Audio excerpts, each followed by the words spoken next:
Wherever you go, whatever you do, throw a little at it. Omax, Vest and Briefs.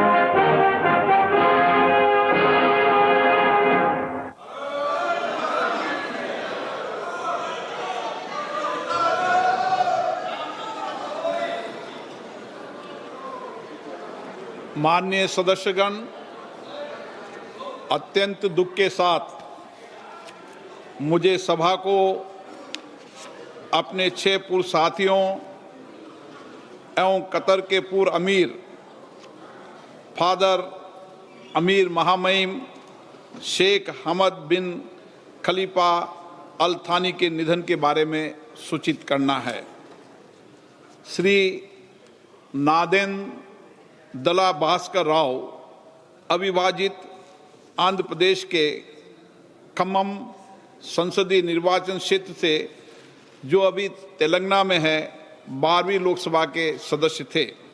वे उद्योग संबंधी संसदीय स्थायी समिति के सदस्य भी रहे। श्री राव आंध्र प्रदेश के मुख्यमंत्री भी रहे और उन्होंने आंध्र प्रदेश के सरकार में मंत्री के रूप में भी कार्य किया। श्री नादेंदला भास्कर राव का निधन 90 वर्ष की आयु में 22 अप्रैल 2026 को हैदराबाद, तेलंगाना में हुआ। श्रीमती ओमवती देवी उत्तर प्रदेश के बिजनौर संसदीय क्षेत्र से 12वीं लोकसभा की सदस्य थी। वे श्रम कल्याण संबंधी संसदीय स्थायी समिति की सदस्य रही। इससे पूर्व वे 4 कार्यकालों के लिए उत्तर प्रदेश विधानसभा की सदस्य भी रही। उन्होंने उत्तर प्रदेश सरकार में मंत्री के रूप में अपनी सेवाएं दी। श्रीमती ओमवती देवी का निधन 77 वर्ष की आयु में 8 मई 2026 को बिजनौर, उत्तर प्रदेश में हुआ। श्री सुधांशु शील पश्चिम बंगाल के कोलकाता उत्तर पश्चिम संसदीय क्षेत्र से 14वीं लोकसभा के सदस्य थे। वह शहरी विकास संबंधी संसदीय स्थायी समिति के सदस्य रहे। इससे पूर्व पश्चिम बंगाल विधानसभा के सदस्य भी रहे। श्री सुधांशु शील जी का निधन 81 वर्ष की आयु में 14 मई 2026 को कोलकाता, पश्चिम बंगाल में हुआ। मेजर जनरल भुवन चंद खंडूरी उत्तराखंड के गढ़वाल संसदीय निर्वाचन क्षेत्र से 10वीं, 12वीं, 13वीं, 14वीं और 16वीं लोकसभा के सदस्य थे। वे रक्षा संबंधी संसदीय समिति तथा वित्त संबंधी संसदीय समिति के सभापति भी रहे। वह अन्य कई संसदीय समितियों में भी अपनी सेवाएं दी। उन्होंने सड़क परिवहन, राजमार्ग मंत्री तथा शहरी विकास, गरीबी उपशमन मंत्री के रूप में भी अपनी सेवाएं दी। श्री खंडूरी जी 2 बार उत्तराखंड के मुख्यमंत्री भी रहे। मेजर जनरल भुवन चंद खंडूरी जी का निधन 91 वर्ष की आयु में 19 मई 2026 को देहरादून, उत्तराखंड में हुआ। श्री केपी धन पालन केरल के चाला कुंडी संसदीय निर्वाचन क्षेत्र से 15वीं लोकसभा के सदस्य थे। वे वाणिज्य संबंधी संसदीय समिति के सदस्य तथा कंप्यूटर के प्रावधान संबंधी संसदीय समिति के सदस्य भी रहे। श्री केपी धनपालन का निधन 76 वर्ष की आयु में 30 मई 2026 को एर्नाकुलम, केरल में हुआ। श्री प्यारेलाल संगवार उत्तर प्रदेश के घाटमपुर संसदीय निर्वाचन क्षेत्र से 13वीं लोकसभा के सदस्य थे। इससे पूर्व 2 कार्यकालों के लिए उत्तर प्रदेश विधानसभा के सदस्य भी रहे। श्री प्यारेलाल संगवार का निधन 71 वर्ष की आयु में 8 जुलाई 2026 को दिल्ली में हुआ। सभा अपने 6 पूर्व साथियों के निधन पर गहरा शोक व्यक्त करती है और शोक संतप्त परिवारों के प्रति संवेदना व्यक्त करती है। माननीय सदस्यगण, मुझे अत्यंत दुख के साथ सभा को कतर के फादर अमीर महामहिम शेख अहमद बिन खलीफा अल थानी के निधन के बारे में भी सूचित करना है।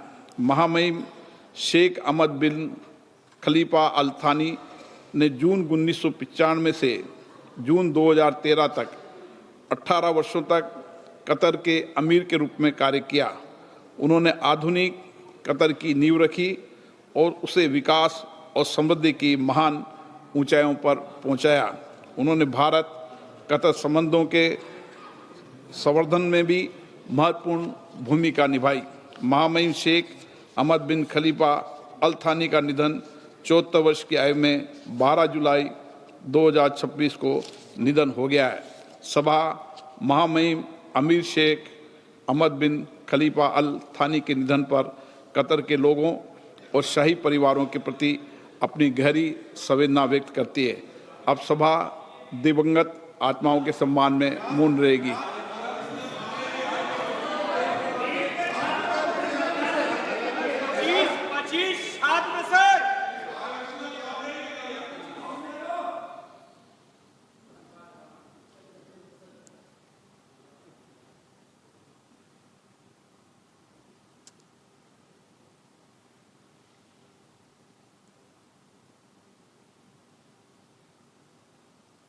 ओम शांति।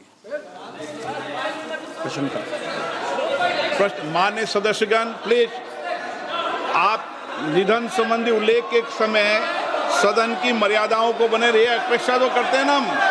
नहीं, सदन के अंदर ये अपेक्षा है कि कुछ मर्यादाएं सदन की हमेशा रही है। उन मर्यादाओं परंपराओं को पालन करना सबकी जिम्मेदारी है। मैं यही आपसे अपेक्षा करता हूं।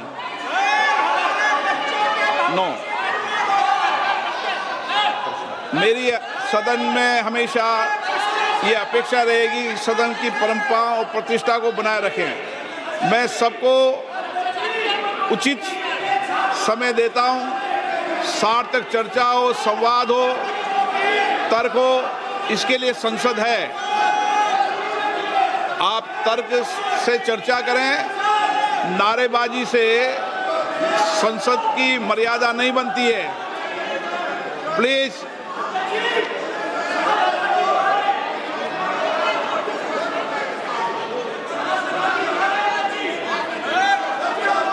प्रश्नकाल। प्रश्न नंबर 1, धवन लक्ष्मण भाई पटेल। धवन लक्ष्मण भाई पटेल। प्रश्न नंबर 1।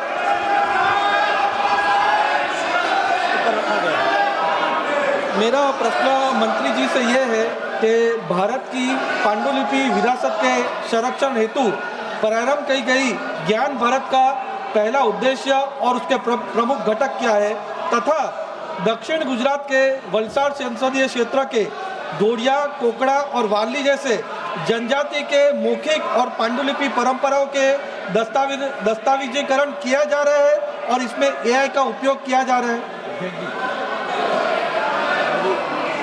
माननीय अध्यक्ष महोदय, विरासत हमें दिशा भी देता है, विरासत हमें दर्शन भी देता है और इसलिए मोदी जी ने विकसित भारत की जब कल्पना करी तब रेड फोर्ट से अपने उद्बोधन में कहा था कि हमें विकसित भारत बनाना है। तो विकसित भारत बनाने के लिए हम प्रेरणा कहाँ से लेंगे? मोदी जी ने 5 प्रण दिलवाते हुए देश को कहा था कि हम विकसित भारत बनाने के लिए संकल्प करेंगे, विकसित भारत बनाने का। दूसरा प्रण दिलवाते हुए गुलामी की मानसिकता को छोड़ने की बात कही थी और तीसरा प्रण दिलवाते हुए मोदी जी ने कहा था कि विरासत से प्रेरणा लेकर हम विकसित भारत बनाएंगे। हमारे मैन्युस्क्रिप्ट हमारी विरासत है और आज मंदिर के रूप में, शोक संस्थान के रूप में, महाविद्यालयों में, मठों में, जैन भंडारों में और निजी संग्रहालयों में हमारी मैन्युस्क्रिप्ट है। ये मैन्युस्क्रिप्ट को हम ज्ञान भारत मिशन के द्वारा उसको आरक्षित करने के लिए, डिजिटलीकृत करने के लिए रिसर्च ड्रिवन बनाने के लिए, जन सुलभी बनाने के लिए मोदी जी ने ज्ञान भारत मिशन का लॉन्च करा और ये ज्ञान भारत मिशन के द्वारा देश में आज 1 करोड़ से अधिक मैन्युस्क्रिप्ट का सर्वे करा गया। उसमें से ये मैन्युस्क्रिप्ट में से 8 करोड़ अब डिजिटलाइज्ड हो चुकी है और उसमें से 3,70,000 मैन्युस्क्रिप्ट आज ऑलरेडी अपलोड हो चुकी है। और उसमें माननीय सदस्य ने कहा है कि अपनी लोकल लैंग्वेज में भी कोई जो मैन्युस्क्रिप्ट होगी तो उसको भी इस सर्वे में शामिल करके इसको भी उसके ऊपर भी संशोधन करा जाएगा और डिजिटलाइज करा जाएगा। माननीय सदस्यगण, संसद लोकतंत्र का सर्वोच्च संस्था है। मेरा आपसे आग्रह है, आप सदन के अंदर सार्थक चर्चा करें, संवाद करें, लोगों की जन आकांक्षाओं अपेक्षाओं को रखें। मैं सभी माननीय सदस्यों को उचित नियमों के तहत पर्याप्त समय, पर्याप्त मौका दूंगा।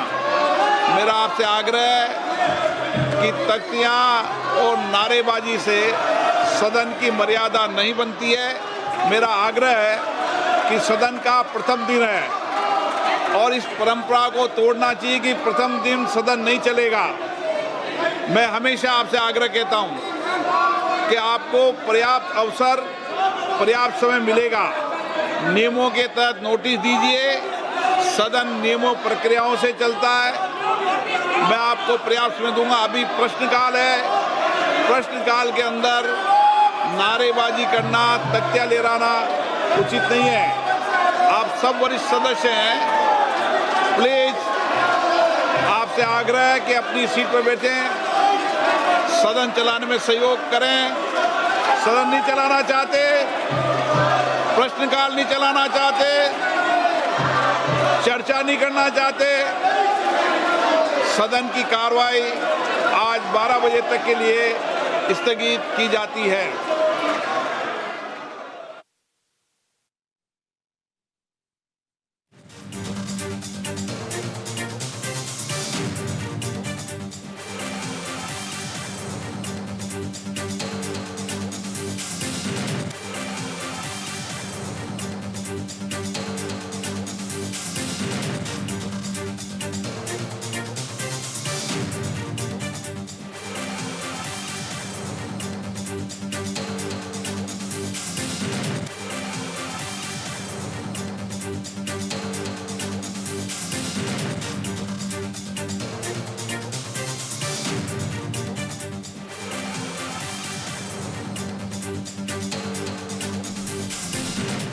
பரபரப்பான அரசியல் சூழலுக்கு மத்தியில் நாடாளுமன்ற மழைக்கால கூட்டத்தொடர் தொடங்கி நடைபெற்று வருகிறது.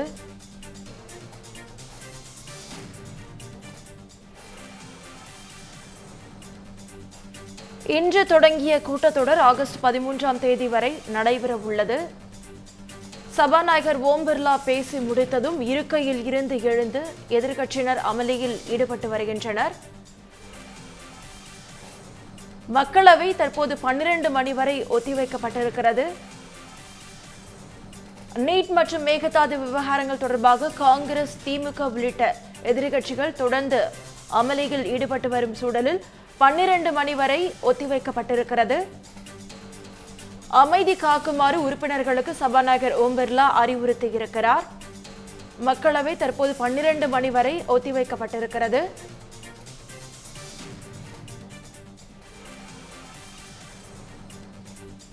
அமைதி காக்குமாறு உறுப்பினர்களுக்கு சபாநாயகர் ஓம் பிர்லா அறிவுறுத்தியிருக்கிறார்.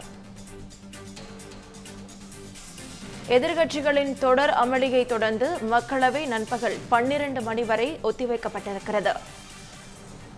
நீட் மற்றும் மேகதாது விவகாரங்கள் தொடர்பாக காங்கிரஸ், திமுக உள்ளிட்ட எதிர்க்கட்சிகள் தொடர்ந்து அமளியில் ஈடுபட்டிருக்கின்றனர்.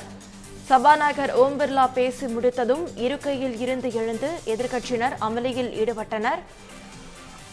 அமைதி காக்குமாறு உறுப்பினர்களுக்கு சபாநாயகர் ஓம் பிர்லா அறிவுறுத்தியிருக்கிறார். எதிர்க்கட்சிகளின் தொடர் அமளியை தொடர்ந்து மக்களவை நண்பகல் 12 மணி வரை ஒத்திவைக்கப்பட்டிருக்கிறது. நீட் மற்றும் மேகதாது விவகாரங்கள் தொடர்பாக காங்கிரஸ், திமுக உள்ளிட்ட எதிர்க்கட்சிகள் தொடர்ந்து அமளியில் ஈடுபட்டனர்.